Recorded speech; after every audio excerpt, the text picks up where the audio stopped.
Welcome to Fuel Her Awesome, the nutrition pep talk to supercharge your week. I'm Jess, registered dietitian and empowered eating coach, here to help you take your health to that next level. In these bite-sized episodes, we cut right through the noise and blend science with biofeedback and values, all while teaching you how to trust your intricately and beautifully designed body. Because here's the deal, you are awesome, and life is an invitation to show up that way. But you can't do it without food. So let's lean in as we explore how to fuel your awesome with empowered eating.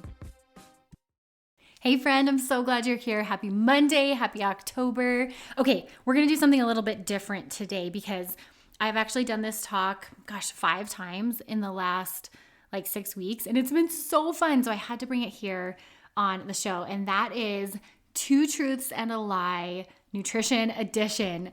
We're gonna do a little interactive podcast, and even though I can't hear you, I want you to pause and play with me and then let me know how it goes for you. I think as we move through this empowered eating journey, one of the best gifts that has ever been given to me is a better understanding of the science of nutrition, and not the scary science, because there's plenty of that out there. We know we need to be afraid of gaining too much weight, of hormone fluctuation, of high blood sugar. It's just relentless. And so I am a huge advocate for the fun science. What does nutrition give to us? Because I think when we can shift our focus on this area of nutrition, it really gives our brain something positive to chew on. And we can use that imagination for good, not evil. It's kind of I was reading my my Bible study this morning about anxiety, and it was such a great little devotional about how anxiety is actually the gift of strong imagination and a really powerful brain. And it's just used for evil instead of good. And I think when we think of our understanding of nutrition and our ability to retain information about nutrition, I think it's sometimes like it is with anxiety, where it's we have this ability to retain really interesting facts. We have a hunger for understanding nutrition better, but it tends to be on the negative side of things. Can you imagine, both in the realm of anxiety and nutrition, if we were to take that energy and shift it over to what if things worked out? What if the best case scenario happened? Or what if we learn about all the really cool ways food gives to our body instead of how it might hurt it? Can you imagine? We would be just in such a better mental space, I think. So in honor of that, we are bringing 2 truths and a lie to you today, nutrition edition. So we'll have a few rounds with different topics. Just to warm you guys up, I want to start with a personal one, because if you've never played 2 truths and a lie, I want you to know how to play it. Here's how it goes. So I'm going to say 3 statements, and 2 of them are true, 1 is a lie. And I will pause after I state each of them, and I want you to guess which one is the lie and think about why you think that, and then we'll unpack them. So let's do a personal round. So here's my 2 truths and a lie. I have been bungee jumping at the highest bungee in the world. I would rather swim with sharks than eat tomatoes. And I once ran a marathon, and it took me 4.5 hours. All right, what do you think? I'm should I play some Jeopardy? I have a terrible voice, so I'm not going to sing it. I'm not even going to try to hum it. It will be so off tune. Okay, the lie is the bungee jumping.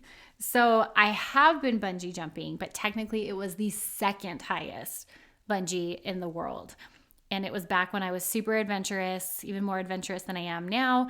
And I went to New Zealand, and they had this, oh my gosh, it was terrifying. It was this pod with a glass floor, or a transparent glass floor. And they moved you out into the middle of a canyon. And so you're standing over these windows where you can look down and see how far you're about to fall, essentially. And one by one, they just pushed us out. And it was the most terrifying / freeing thing I have ever done in my entire life, and I will also never do it again. As for the other 2, I hate tomatoes. I do. It's true. I would rather swim with sharks, but just for a second, because I'm also pretty afraid of sharks in the ocean. And then the 3rd one was, yes, I have run a marathon, but it took me over 4.5 hours because I was young and didn't think I needed to train. And then I pinched a nerve, but I'm also really stubborn, so I kept going. It was quite a mess. But I remember crossing that finish line going, all right, I checked that box. And while I am proud, I am not someone who likes to do this. There are different kinds of people in the world. I am not a marathon runner, but I'm glad to have said I have done it. And I just have that much more respect for those of you who do it. So yeah. Okay, so you get the gist of the game. So we're going to do this nutrition edition, looking at some really fun facts about nutrition, challenging how you think about food, and seeing if you can spot the lie. All right, let's start round one.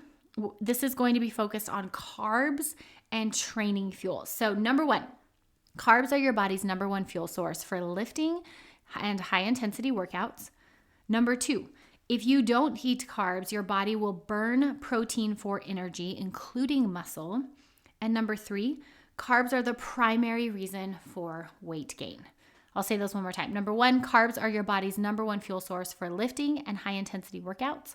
Number two, if you don't eat carbs, your body will burn protein for energy, including muscle. And number three, carbs are the primary reason for weight gain. What do you think? Number one, number two, or number three? Which is the lie? If you guessed number three, my friend, you are correct. Carbs are not the primary reason for weight gain. It's anytime there is weight gain, it is not one specific micronutrient's fault. It's actually just an overload in general and a metabolic dysfunction. So we can't just look at your toast and go, oh my gosh, that's the reason I gained weight.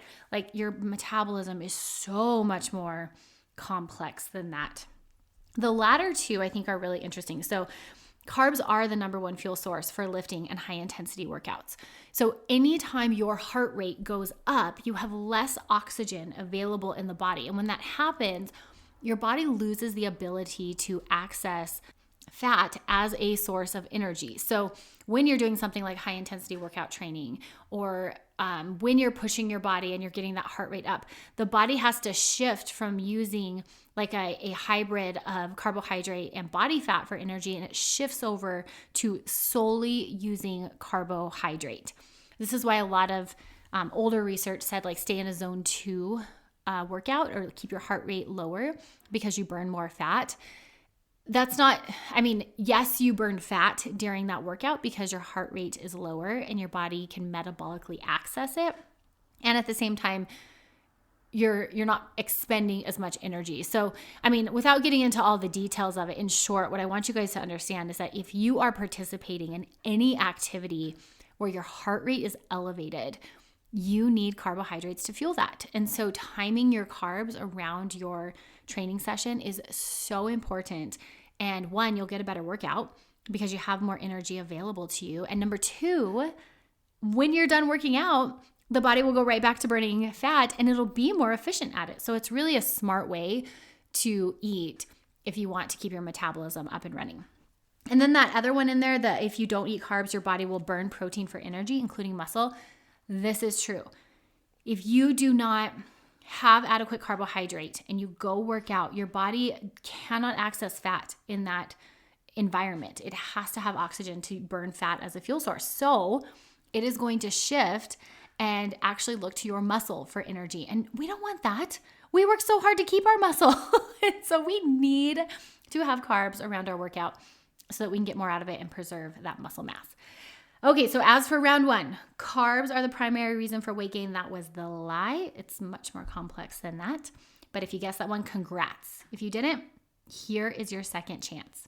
Let's go into another round on hydration and electrolytes. All right, number one, by the time you feel thirsty, you are already mildly dehydrated. Number two, when you travel, you need extra sodium to prevent dehydration. And number three, electrolytes like sodium, potassium, and magnesium are key for performance in both endurance workouts and high intensity interval training. What do you think? Number one, number two, or number three? I'm going to pause for a second, think it over.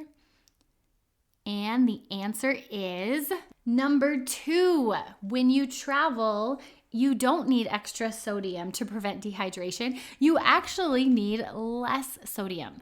What happens is if you are flying at altitude, that cabin pressure at like 6,000 plus feet, you start to experience mild, very, very mild hypoxia. And this can trigger some fluid shifts and a temporary increase in the hormone aldosterone. This is the hormone that actually causes you to retain sodium and water. So if you're flying and traveling, you need more potassium to offset that sodium retention. So this is something that I think is really helpful to know, because you guys know I'm a huge fan of LMNTs, of these electrolyte packets. I think they are so wonderful, especially for women, because we need more sodium. We really do.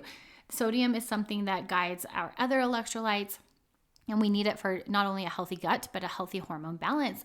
And it's so helpful, except on the day you fly. And this is so important, because when you get off the plane, if you feel puffy or like you're retaining water, chances are you are. And so one of the things we can do to offset that is up your potassium, because potassium and sodium, they work against each other. So like as sodium flows into the cells, potassium flows out. And if you are in an environment like a plane where your body is retaining more sodium, we just need to give it some more potassium to offset it. This can also be exacerbated by any eating out or on the go or processed foods. They do tend to be higher in sodium. And that coupled with flying is like a really great recipe for feeling puffy. And so if you have felt that, just know you're not alone, and you're also not crazy. There are biological things happening.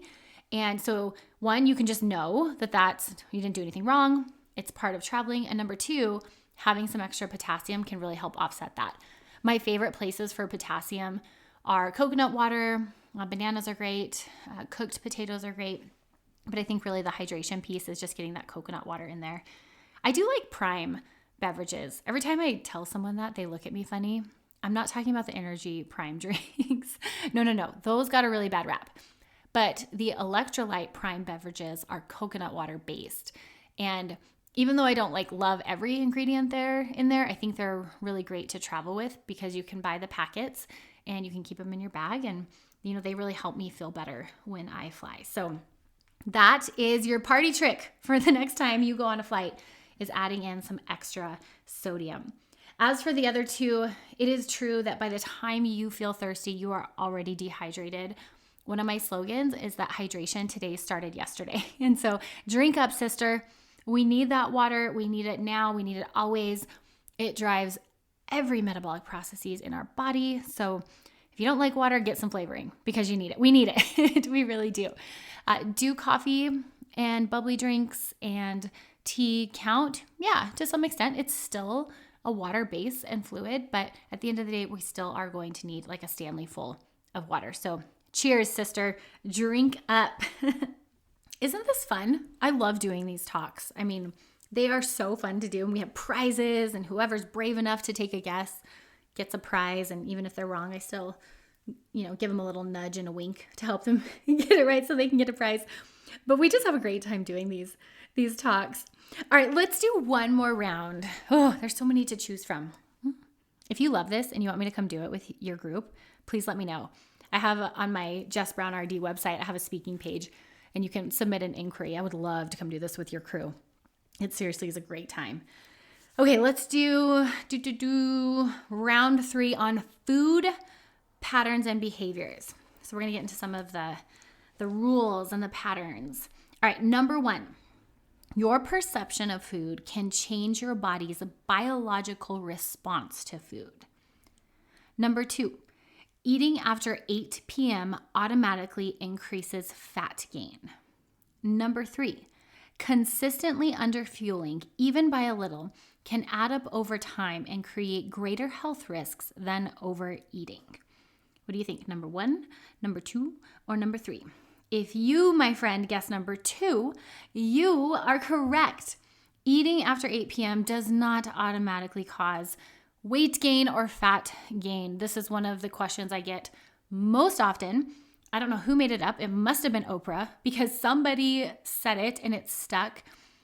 There is nothing metabolically that dramatically changes after 8 p.m. Your metabolism and your gut digestion do slow down as the day goes on. But how often are we at sports or we work out late and we get home at 7:45? Does that mean we don't eat? No. we need to eat. And so ultimately, I think my theory about this rule is that it came about because most of us, most Americans at least, come home, they eat dinner, get the kids to bed, do all the things, and then they sit down on the couch around 8 o'clock and start snacking. And then anything from that point on in the evening is beyond their calorie needs or their energy needs. And it tends to be foods that are less nutritious and more just about like meeting that emotional need of like, I need a hug at the end of the day. And so this rule came about not necessarily with anything to do with metabolism or how your body stores fat, and everything to do with just our patterns and behaviors. So I'm not a huge fan of this rule because there are so many instances where we are out late and we don't get to eat dinner till late, or we go out for like a date night, and I don't ever want anxiety creeping in on my date night.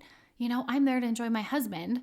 I don't want this rule and stress about what I should or shouldn't eat after 8 p.m. coming in and impacting that. So I don't like the rule, period. However, I think if you eat dinner and there's a pattern of snacking after 8 p.m., this might be something to at least look into. But even then, I mean, I still don't think a rule fixes it. I think our energy would be so much better spent actually looking at why we're snacking after 8 p.m. Like, are we actually hungry? Because if we are, girl, let's get a protein shake. Let's get some Greek yogurt with some berries. Like, let's give you some nutrition. If it's not hunger, what is the need? And I think for most of us, at least for me, at that time, I am exhausted. I have like left it all on the field. I'm done. And I am ready for something to sparkle in my day, something to take care of me. And I think oftentimes we're using food to fill that void, which like, again, isn't always bad. But if you have goals or you're noticing your things are changing in your body or it's impacting your sleep, this isn't helpful. And so instead, maybe we could look to like my new favorite is I just bought this new pair of deliciously soft pajamas. They feel like butter all over my body. I have the fall candles out and I am currently watching Nashville. And I let myself watch an episode at night. I unwind. I get, cozy in my blanket and I don't get up.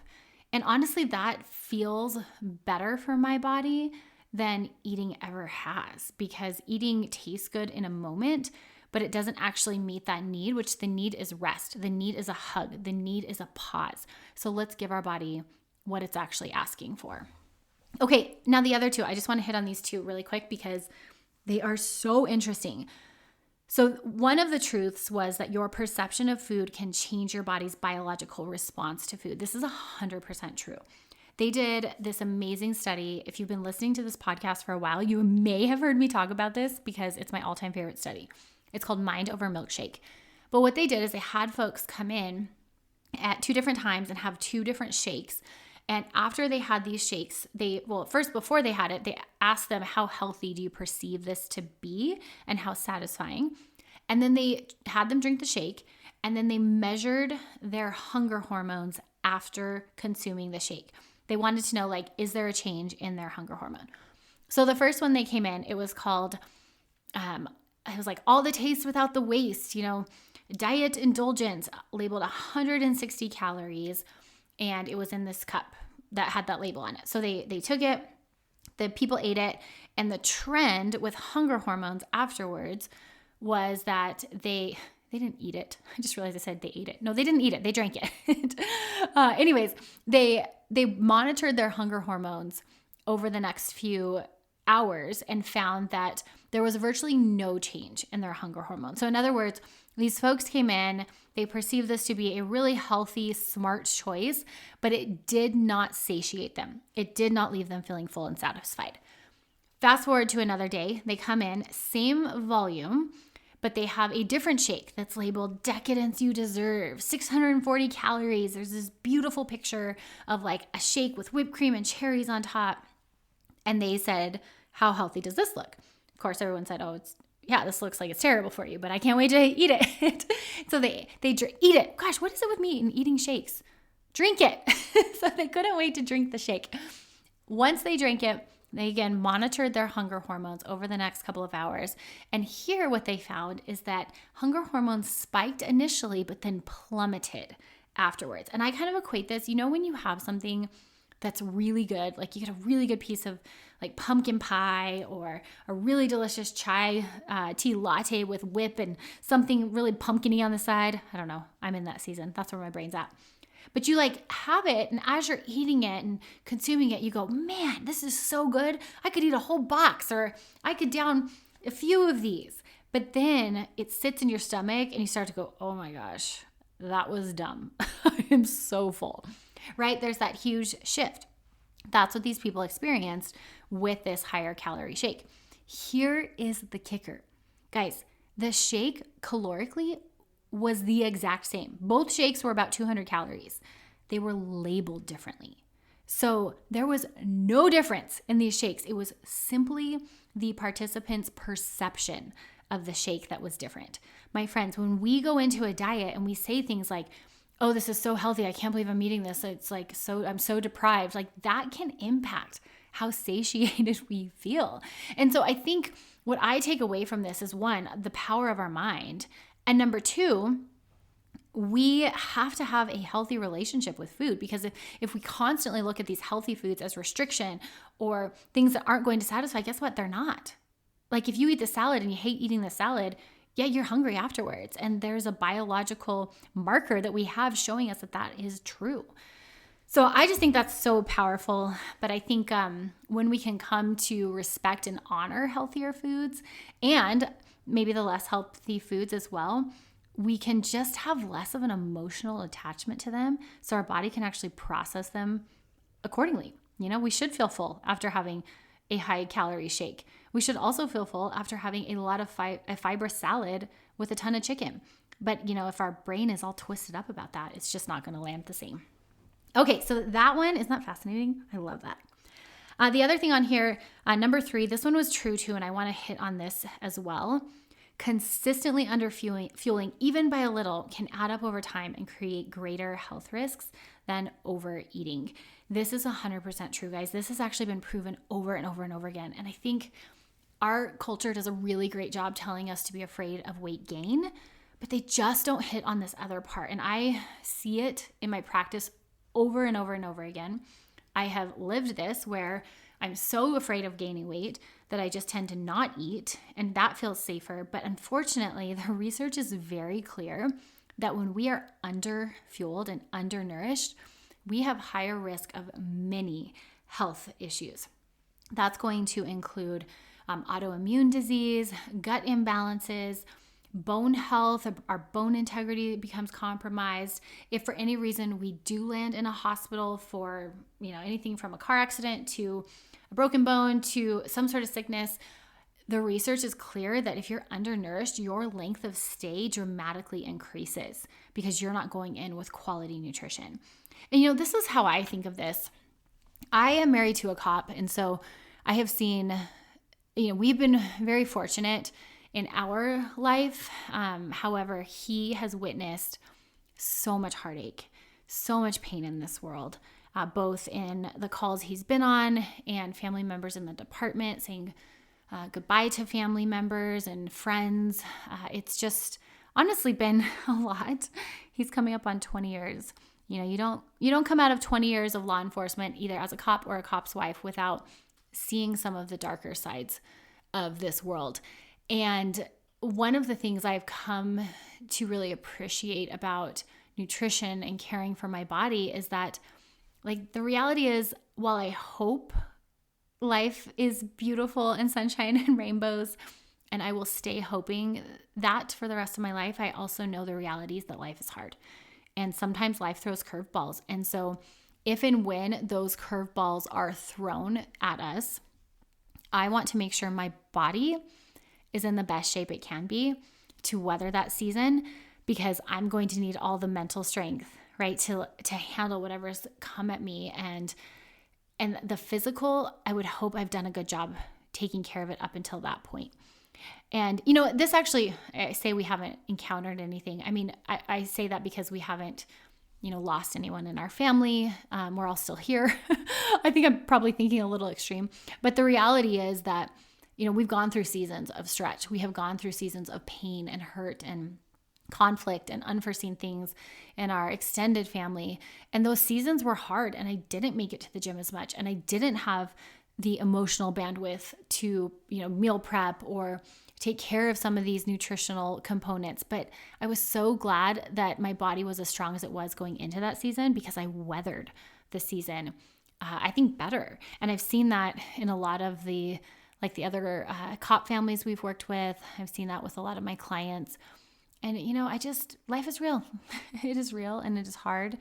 And whether you are in a hard season right now or in a good season, I know that you will be so grateful you did what you could within that season to take care of yourself. It's going to go a really long way.